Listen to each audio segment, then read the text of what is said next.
Breaking news చూస్తున్నారు. కేసీఆర్ పై CM Revanth Reddy fire అయ్యారు. తెలంగాణ జాతిపిత అని కొందరు వాళ్లకు వాళ్లే రాసుకుంటున్నారంటూ కూడా వ్యాఖ్యానించారు. ఆయన ఉద్యమకారులం అని వాళ్లే చెప్పుకుంటున్నారంటూ కూడా సంచలన వ్యాఖ్యలు చేశారు.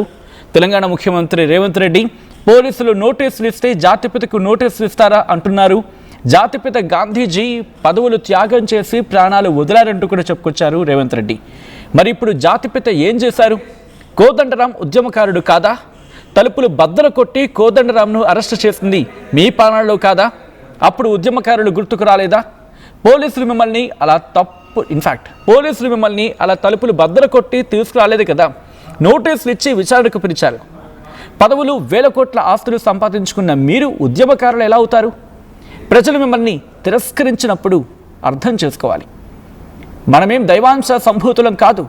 ప్రజాస్వామ్యంలో తప్పు చేసిన వారు విచారణ ఎదుర్కోవాల్సిందే అంటూ సంచలన వ్యాఖ్యలు చేశారు తెలంగాణ ముఖ్యమంత్రి రేవంత్ రెడ్డి. ఈ నేపథ్యంలో ఒక్కసారిగా ఆయన చేసిన వ్యాఖ్యలు పెను దుమారాన్ని రేపుతున్నాయి.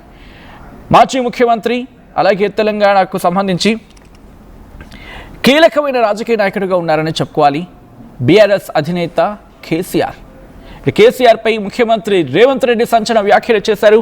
తెలంగాణ జాతిపిత అని కొందరు వాళ్లకు వాళ్లే రాసుకుంటున్నారంటూ సంచలన వ్యాఖ్యలు చేశారు. ఆయన ఉద్యమకారులం అని వాళ్లే చెప్పుకుంటున్నారు అంటూ కూడా చెప్పుకొచ్చారు. ఈ నేపథ్యంలో తెలంగాణ ముఖ్యమంత్రి రేవంత్ రెడ్డి ఇంకా ఎటువంటి సంచలన వ్యాఖ్యలు చేశారు ముందుగా చూద్దాం. ఆ తర్వాత ఇన్ డీటెయిల్గా మాట్లాడుకుందాం. కుటుంబానికి నిల్వ నీడ లేకుండా ఉన్నదంతా ప్రజలకు పంచిచ్చిన వాళ్ళను ఉద్యమకారులు అన్నారు, జాతిపితలు అన్నారు. వచ్చిన తెలంగాణ రాష్ట్రంలో పదవులన్నీ మీరే తీసుకుంటారు. 100 ఎకరాల ఫామ్ హౌజులు మీకే వచ్చే, టీవీలు మీకే వచ్చే, పేపర్లు మీకే వచ్చే, వేల కోట్ల రూపాయల వ్యాపారాలు మీకే వచ్చే. ఉన్న పదవులన్నీ మీరే పంచుకుంటారు. చేయాల్సిన తప్పులన్నీ మీరే చేస్తారు. పంచుకోవాల్సిన కాంట్రాక్టులన్నీ మీరు పంచుకున్నాక మీరెట్లా జాతిపిత అవుతారు, మీరెట్లా ఉద్యమకారుడు అవుతారో నాకు అర్థం కాలే. దయచేసి ప్రజలు తిరస్కరించినప్పుడు అర్థం చేసుకోవాలి. ప్రజాక్షేత్రంలో మీరే స్వయంగా ఎమ్మెల్యేకి ఓడిపోయినప్పుడు, పార్లమెంటు ఎన్నికల్లో మీకు ప్రజలు ఒక్క సీటు కూడా ఇవ్వలేదన్నప్పుడు, ప్రజల తిరస్కరణకు మీరు గురైనరు. కానీ ప్రజలు ఓటేయక ప్రజలే తప్పు చేసిందన్న ఆ నేరాన్ని ప్రజల మీద మోపడానికి ప్రయత్నం చేస్తే ఇదెక్కడి ప్రజాస్వామ్యము, ఇదెక్కడి జాతిపిత, ఇదెక్కడి ఉద్యమకారుడి ఆలోచన? కుటుంబానికి నిల్వ నీడ లేకుండా ఉన్నదంతా రైట్. అది తెలంగాణ ముఖ్యమంత్రి రేవంత్ రెడ్డి చేసిన సంచలన వ్యాఖ్యలు. ఈ క్రమంలో ఎటువంటి దుమారాన్ని రేపుతున్నాయి? ఇటు బీఆర్ఎస్ నుంచి ఉన్న రియాక్షన్ స్టార్ట్ అయ్యాయి. డీటెయిల్గా మాట్లాడుకుందాం. మా ప్రతినిధి మధు అప్డేట్స్ అందించేందుకు సిద్ధంగా ఉన్నారు. మధు, ఇటు ముఖ్యమంత్రి రేవంత్ రెడ్డి చేసిన వ్యాఖ్యల నేపథ్యంలో బీఆర్ఎస్ నుంచి ఎటువంటి రియాక్షన్స్ వస్తున్నాయి? At the same time BRS దీని మీద ఏమంటోంది? అంటే బీఆర్ఎస్ పార్టీ నుంచి హరీష్ రావు మాజీ మంత్రి రెస్పాండ్ అయ్యారు. ఎందుకంటే కేసీఆర్ బీఆర్ఎస్ ముఖ్యమంత్రికి రేవంత్ రెడ్డి కౌంటర్ ఇచ్చినటువంటి నేపథ్యంలో ఈ రోజు రావి నారాయణ రెడ్డి సంబంధించినటువంటి హాల్లో మాట్లాడుతున్న సందర్భంలో ఉద్యమకారులమని వాళ్ళే చెప్పుకుంటున్నారు, తెలంగాణ జాతిపిత అని కొందరు వాళ్ళే రాసేసుకుంటున్నారు. పోలీసులు ఒక చిన్న నోటీస్ ఇస్తే దానికి కనీసం ఇంత పెద్ద రాద్ధాంతం చేస్తారా?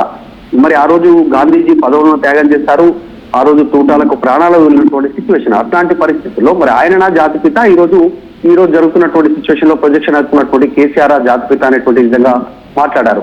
సో మరి అప్పుడు జాతిపిత అని చెప్పుకుంటున్న వాళ్ళు ఏం చేశారు, ప్రస్తుతం ఇప్పుడు జాతిపిత అని చెప్పుకుంటున్నటువంటి వాళ్ళు ఏం చేశారు? తెలంగాణ ఉద్యమకారులను ఏకం చేసి ఉద్యమాన్ని నడిపించినటువంటి ప్రొఫెసర్ కోదండరాం ఉద్యమకారుడు కాదా అంటూ ఎగ్జాంపుల్ తీసుకున్నారు ముఖ్యమంత్రి రేవంత్ రెడ్డి. తర్వాత ఆనాడు తలుపులు బద్దలు కొట్టి కోదండరాంని అరెస్ట్ చేసినటువంటి సిచ్యువేషన్ లో ఉద్యమకారులు గుర్తుకు రాలేదా? మరి ఆయన ఉద్యమకారుడు కాదా? కానీ మీకు మాత్రం అట్లా జరగలేదే, కేవలం నోటీస్ ఇచ్చారు, విచారణకు పిలిచారు. మరి ఇప్పుడు ఈ రోజు మీకు సంబంధించినటువంటి విషయంలో అనేక పదవులు అనుభవించారంటూ కుటుంబ సభ్యులు టార్గెట్ చేశారు ఆయన రేవంత్ రెడ్డి. కేసీఆర్ కుటుంబ సభ్యులు వేల కోట్ల ఆస్తులు సంపాదించుకున్నారు, ఉద్యమకారులు మీరెట్లా అవుతారు, ఉద్యమకారులు అంటే ఆస్తులు ఉండొద్దు అనేటువంటి రీతిలో ఆయన మాట్లాడారు. ఈ రోజు మీరు ఓటమి చెందితే 10 సంవత్సరాల తర్వాత ప్రజలే తప్పు చేశారు, కాంగ్రెస్ కు ఓటేసి అనుకోండి, ప్రజలే తప్పు చేశారు, కాంగ్రెస్ పార్టీకి ఓటు వేసి అనేటువంటి రీతిలో మాట్లాడుతూ ఉన్నారు. ఇదెక్కడి ఉద్యమము, ఇదెక్కడి తెలంగాణ జాతిపితకు సంబంధించినటువంటి సంస్కృతి అనేటువంటిది ఆయన కాస్త కౌంటర్ ఇచ్చే ప్రయత్నం చేశారు. తర్వాత పక్క రాష్ట్రం శిబు సోరెన్కి సంబంధించినటువంటి వాళ్ళకి సంబంధించిన విషయం కూడా ఎక్స్ప్లెయిన్ చేశారు. వాళ్ళే విచారణ ఎదుర్కొన్నారు, జైలుకు పోయినటువంటి పరిస్థితి. ఈ రోజు తెలంగాణకు సంబంధించినటువంటి విషయంలో జరుగుతున్న పరిణామాలు మేమేదో దైవాంశ సంభూతులం, మేమే దేవుళ్లకు ఈక్వల్ అనేటువంటి రీతిలో ప్రొజెక్షన్ చేసుకుంటున్నారు కావాలని. ఇది అత్యంత బాధాకరం. ప్రచారం చేస్తున్నటువంటి వారు కావాలనే ప్రజాస్వామ్యంలో తప్పు చేసిన వారు ఈ రకంగా ప్రొజెక్షన్ అవుతా ఉన్నారు గొప్ప వ్యక్తులుగా. కానీ ప్రజాస్వామ్యంలో తప్పు చేసినటువంటి వారు విచారణ ఎదుర్కోవాల్సిందనేటువంటి ఒక ఘాటు కౌంటర్ ఇచ్చారు. అంటే విదేశీ పర్యటన తర్వాత ముఖ్యమంత్రి పాల్గొన్నటువంటి మొదటి పబ్లిక్ కార్యక్రమం ఇది. ఆ స్టేజ్ కార్యక్రమంలో ఆయన డైరెక్ట్ గా బీఆర్ఎస్ సంబంధించిన ప్రెసిడెంట్ కేసీఆర్ కానీ, తర్వాత బీఆర్ఎస్ పార్టీ చేస్తున్నటువంటి ఆందోళనలు కానీ ఆయన డైరెక్ట్ గా టార్గెట్ చేస్తారు. రేవంత్ రెడ్డి టార్గెట్ చేస్తూ కాస్త ఘాటుగానే మాట్లాడినట్టుగా చాలా స్పష్టంగా కనిపిస్తా ఉంది. రేపు మళ్ళీ మంత్రులతో సమావేశం ఉంది ముఖ్యమంత్రికి సంబంధించి. సో దాంట్లో కూడా ఆయన కొన్ని కీలక కామెంట్ చేసేటువంటి అవకాశం కనిపిస్తా ఉంది. Right, thanks for the update Madhu. మొత్తంగా అయితే మాత్రం ఇటు తెలంగాణ ముఖ్యమంత్రి రేవంత్ రెడ్డి చేసిన వ్యాఖ్యలు పెను దుమారాన్ని రేపుతున్నాయి. మాజీ ముఖ్యమంత్రి బీఆర్ఎస్ అధినేత కేసీఆర్ పై ఆగ్రహాన్ని వ్యక్తం చేశారు ముఖ్యమంత్రి రేవంత్ రెడ్డి. తెలంగాణ జాతిపిత అని కొందరు వాళ్లకు వాళ్లే రాసుకుంటున్నారంటూ సంచలన వ్యాఖ్యలు చేసుకొచ్చారు ఆయన. ఉద్యమకారులమని వాళ్లే చెప్పుకుంటున్నారు. పోలీసులు నోటీసులు ఇస్తే జాతిపితకు నోటీసులు ఇస్తారా అంటున్నారు. అంటే పోలీసులు నోటీసులు ఇస్తే జాతిపితకు నోటీసులు ఇస్తారా అంటున్నారు.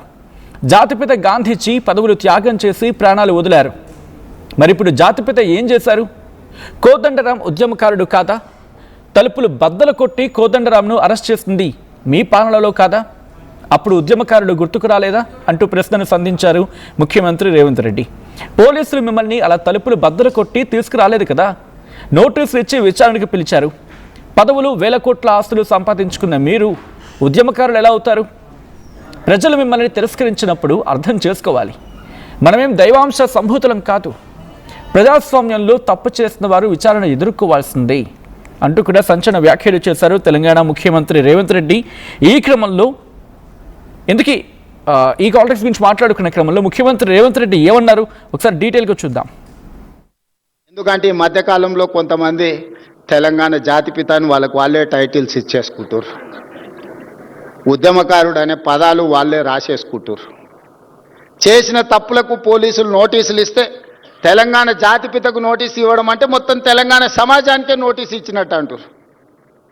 ఒక ఉద్యమకారుడిని ఈ రకంగా మీరు అవమానిస్తారా అంటారు. నిజంగానే తెలంగాణ జాతిపితనే అయితే ఆనాటి జాతిపిత దేనికే ఆదర్శంగా నిలబడ్డాడు?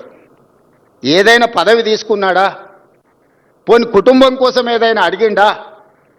30 సంవత్సరాలు బ్రిటిషర్స్ మీద కొట్లాడితే కట్టె ఎత్తడానికి కూడా ధైర్యం చాలలే.